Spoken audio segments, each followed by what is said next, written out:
Justice Surya Kant చేసినటువంటి వ్యాఖ్యలు అంటే కొంతమంది నకిలీ సర్టిఫికెట్లు పెట్టుకొని ప్రభుత్వ ఉద్యోగాల్లోకి వస్తున్నారు అని చేసినటువంటి వ్యాఖ్యలు ఈ రోజున తప్పుదారి పట్టించారు, వక్రీకరించారు. నేను యువతను ఉద్దేశించి ఏమీ మాట్లాడలేదు అని చేసినటువంటి వ్యాఖ్యలు ఏవైతే ఉన్నాయో ఇవి ప్రస్తుతానికి భారతదేశం మొత్తం కూడా ఒక విప్లవంలాగా మారిపోయాయి.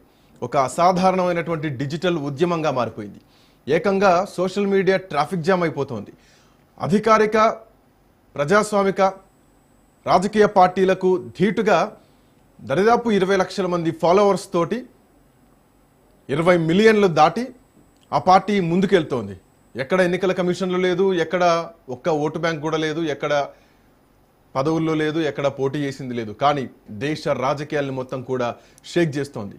యువతకు కాలితే ఎట్లా ఉంటుందో అన్నదానికి ఒక ఆత్మగౌరవ పోరాటానికి అర్థం ఏంటో ఈరోజు బొద్దింకల రూపంలో వేషధారణ వేస్తూ యమునా నది ఒడ్డున స్నానాలు చేస్తూ నిరసన తెలుపుతున్నారు యువత మొత్తం కూడా.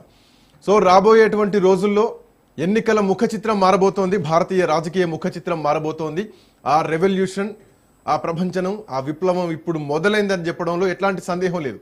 ఈ దేశం 60-70 ఏళ్ళ పైబడినటువంటి వారసత్వ రాజకీయ నాయకుల చేతుల్లో లేదు.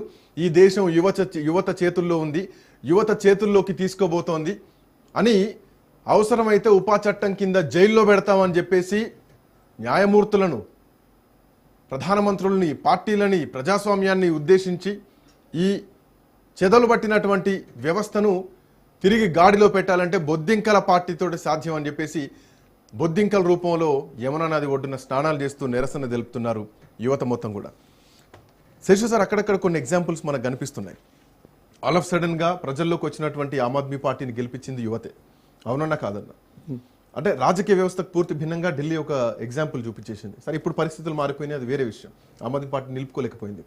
బట్ కమింగ్ టు తమిళనాడు, మనకు లైవ్ ఎగ్జాంపుల్ మళ్ళీ కనిపిస్తుంది. తమిళనాడులో కూడా ఒక జన్జీ యువత ఈరోజు విజయ్ని ముఖ్యమంత్రి చేసింది.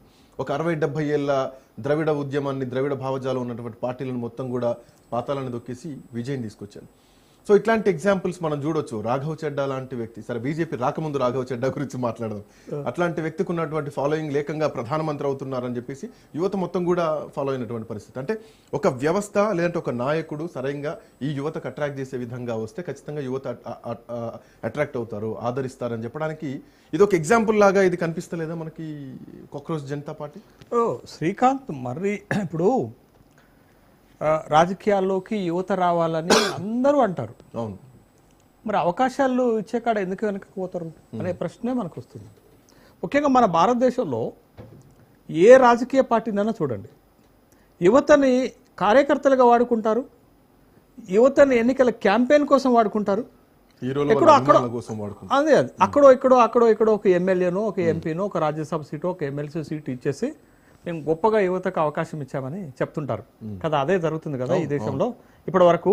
సరే, ఇప్పుడు ఇది కాక్రోచెస్ జనతా పార్టీ అనేది ఓ రిజిస్టర్డ్ పార్టీ కాదు, రికగ్నైజ్డ్ పార్టీ కాదు, లేకపోతే ఎలక్షన్ కమిషన్ ఆఫ్ ఇండియా దగ్గర ఒక అప్లికేషన్ పెట్టుకొని అట్లా ఏం కాదు. ఒక సమయం, ఒక సందర్భంలో ఒక అంశాన్ని దీనికి పురుగొల్పినట్టుగా మనం చూసేటటువంటి క్రమంలో యువత ఒక ప్రయత్నం చేస్తుంది. యువతకు జరిగినటువంటి అవమానంగా భావించి ఒక ప్లాట్ఫామ్ని క్రియేట్ చేస్తున్నటువంటి క్రమంలో ఆహ్వానించదగినటువంటి పరిణామం. అందరూ దానికి అట్రాక్ట్ అవుతున్నటువంటి సందర్భాన్ని చూసాం. ఏమి ప్రపంచంలో కానీ భారతదేశంలో కానీ ఇలాంటి సంఘటనలు జరగలేదా? జరిగాయి కదా. ఇప్పుడు ఫ్రాన్స్ లాంటి ఒక బలమైనటువంటి దేశానికి 39 ఏళ్ల మెక్రాన్ అధ్యక్షుడు అవ్వలేదా? మీకు 36 ఏళ్ల నేపాల్కి బాలేంద్ర షా అధ్యక్షుడు అవ్వలేదా?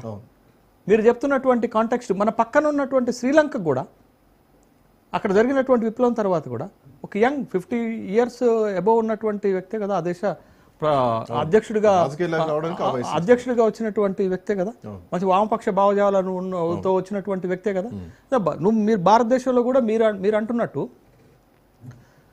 అస్సాంలో ప్రఫుల్ల కుమార్ మహంతా, అస్సాం గణపరిషత్ గౌహతి యూనివర్సిటీ నుంచి డైరెక్ట్ గా వచ్చేసి వాళ్ళు రాష్ట్ర ముఖ్యమంత్రులు 2 సార్లు అయ్యారు. ప్రఫుల్ల కుమార్ మహంతా అదొక ఎక్స్పీరియన్స్ మన కళ్ళ ముందు కనపడింది కదా. 2012లో అవినీతికి వ్యతిరేకంగా వచ్చినటువంటి అన్నా హజారే ఉద్యమంలో పుట్టుకొచ్చిన వాళ్ళు వాళ్ళే కదా వీళ్ళు. కేజ్రీవాల్ కానీ ప్రశాంత్ భూషణ్ వీళ్ళందరూ కూడా అక్కడి నుంచి వచ్చినటువంటి రాఘవ్ చద్దా కానీ వీళ్ళందరూ అక్కడి నుంచి వచ్చినటువంటి వాళ్ళే కదా. వాళ్ళకు కూడా రెడ్ కార్పెట్ పరిచాడు కదా రాజకీయాల్లో. 2011-12 ఉద్యమం ప్రారంభమైతే 2013లోనే ఆమ్ ఆద్మీ పార్టీ పెడితే దేశ రాజధాని ఢిల్లీలోనే అధికారంలోకి వచ్చారు కదా, పంజాబ్లో అధికారంలోకి వచ్చారు కదా, అనేక రాష్ట్రాల్లో ఒక బలమైనటువంటి పార్టీకి ఎదిగింది కదా. షార్ట్ పీరియడ్ ఆఫ్ టైంలోనే ఆప్ అనేది ఒక జాతీయ పార్టీకి ఎదిగింది కదా. సరే అది నిలబెట్టుకోలేదని పక్కకు పెడితే ఒక అంశం, ఒక అవినీతికి వ్యతిరేకమైనటువంటి అంశంతో ఒక బలమైనటువంటి పార్టీకి ఎదగలిగింది కదా. పార్టీ నిర్మాణమే లేనటువంటి టీవీకి ఈ రోజు సింగిల్ లార్జెస్ట్ పార్టీ.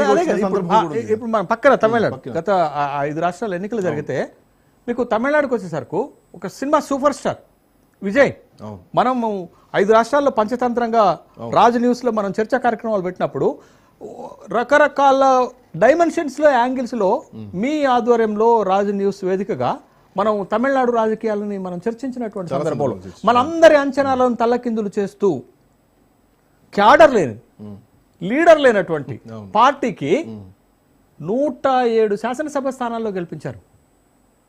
1,50,00,000 మంది ఓటు వేశారు కదా. మరి ఎక్కడి నుంచి వచ్చినాయి ఆ ఓట్లని?